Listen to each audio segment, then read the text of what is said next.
जाने दो, पागल है बेचारा। ये लाइन आपने कभी किसी जज को बोलते हुए सुना है? वो भी तब जब वो कोर्ट में किसी केस की सुनवाई कर रहे हो। आज आप सुनेंगे क्योंकि ये केस काफी इंटरेस्टिंग है और इस केस का नाम है मूर्ति वर्सेस स्टेट। ये मामला बड़ा इंटरेस्टिंग है। यहाँ पे मद्रास की जो पुलिस है वो एक एफआईआर को दर्ज करती है देशद्रोह जैसे कानून में एक पब्लिशिंग हाउस के अगेंस्ट। पब्लिशिंग हाउस ने क्या किया था?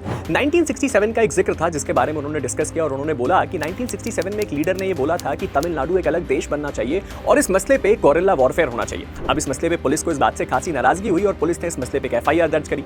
अब जब ये एफआईआर दर्ज हुई तो ये मामला मद्रास हाईकोर्ट पहुंचा, लेकिन मद्रास हाईकोर्ट ने सरप्राइजिंगली इस मामले को क्वॉश कर दिया, यानी कि खत्म कर दिया।